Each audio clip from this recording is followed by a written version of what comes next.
Previously on Ballz. Ballz Visual Radio here. How are you? Fine, and you?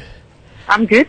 Good. Thanks for chatting to us this afternoon. It's Simon, Knox, Dave and Johnny here. No Darren this afternoon. Darren's away, so you'll just have to put up with us for 5 minutes if you don't mind. No problem. No, good chatting to you guys. Yeah, well, no curveball questions. That's Darren's forte.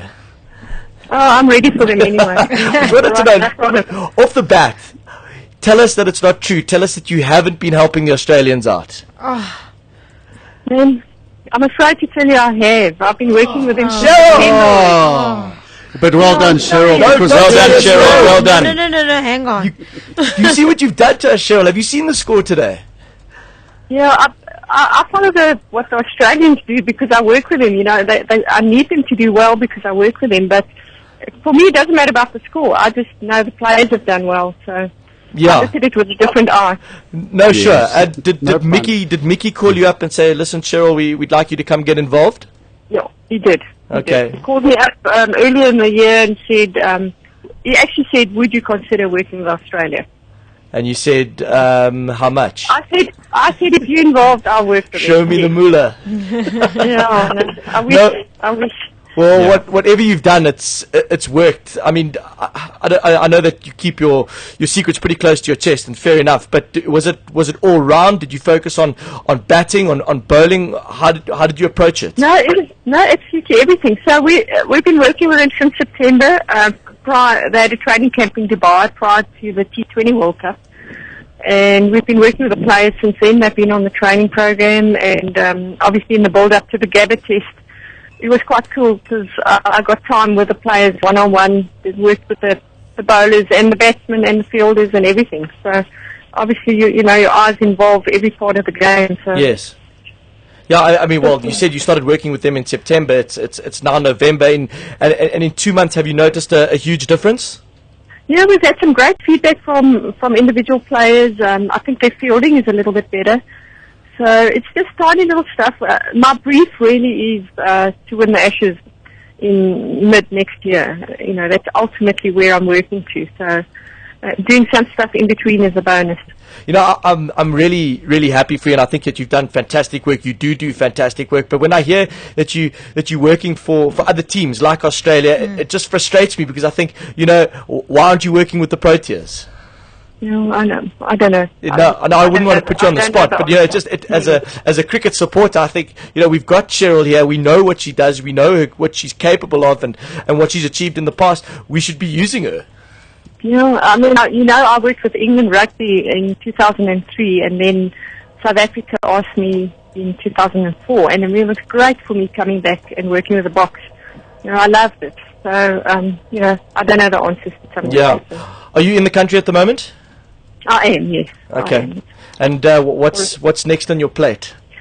I said to John, I've got one more big project. I'm working with a top women's tennis player who at some stage was number 1 in the world, to give you a clue. Okay. I'm trying to get her back. I'm going to try and get her back in just about 12, 10, 12, 13, 14, somewhere there. It's trying to get her back to top 5 for a start. And you know what? If Sherylle says she's going to do that and that's her focus, it's going to happen. You know that.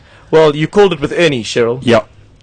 Yeah, Sherylle, tell us about what you did with Ernie, because it seems quite odd that I would think of you as being involved in ball sports that move, balls that move, eye-hand, but clearly it's worked very well. Tell us how you worked with Ernie and how you got him to win another major where it looked like those days were over for him. Yeah, well, look, he's got the talent and the skill to do anything. I remember seeing him the first time putting, and that was not great, and he will tell you himself. But then saw him do a little bit of short game, and I just recognised something really special in him, and I knew that he had the potential to win another major. I told him so, and he of course said, "You're crazy. You know, how can you say that?" But yeah, just restructured his putting stroke, and then, you know, as you say, it's not a moving ball, but you've still got to judge line and length, for example, like you do in cricket. You've got to read greens, you've got to strike the ball where you want to strike it, you've got to coordinate what you're seeing with your hands. So, yeah, golf is probably as visual, if not more than... Sherylle, are you still there? I'm here. Okay, good. No, we thought we lost you there for a minute. Goodness. Do Okay. you still speak to Ernie? Yeah, I do. I talk to him on once a week at least. Spoke to him last week where I was in transit in Sydney. I had a quick chat to him. Yes. Talked to him when he played in China. So I stay in touch with him all the time.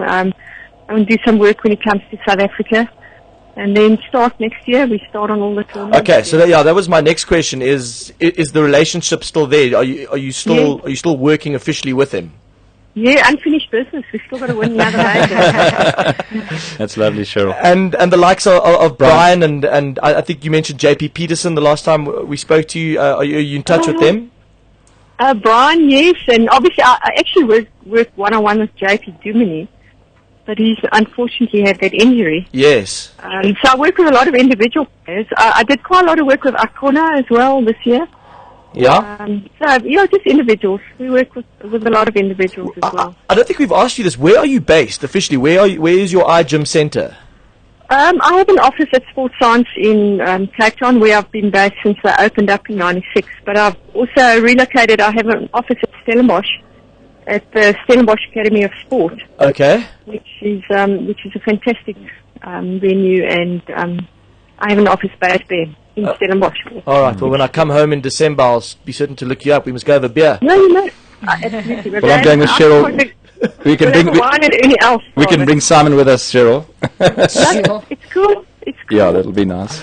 Okay, well, thanks, Sherylle. Thanks so much for chatting to us, and yeah, we love your work, except when it's with Australians.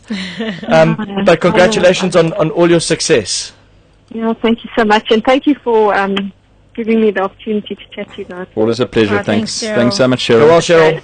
Bye. Good day. Have a good day. You too. Ciao. Bye. Bye. Here we go. So it's official. Sherylle Calder is helping the Australians. Oh, yeah. I suppose it's work at the end of the day. You kind of, I don't know. Well, so is Mickey Arthur, by the way. Yes, exactly. No, look, I don't hold it against them. You can't. No, obviously it's business. But, when you see the results that she's achieved, and, it's not like she's an unknown entity. We know what she's capable of. This is Ballz Visual Radio. Darren, Simon, Kate and John. Weekdays from 3 p.m. to 6 p.m. Central African Time. Ballz.co.za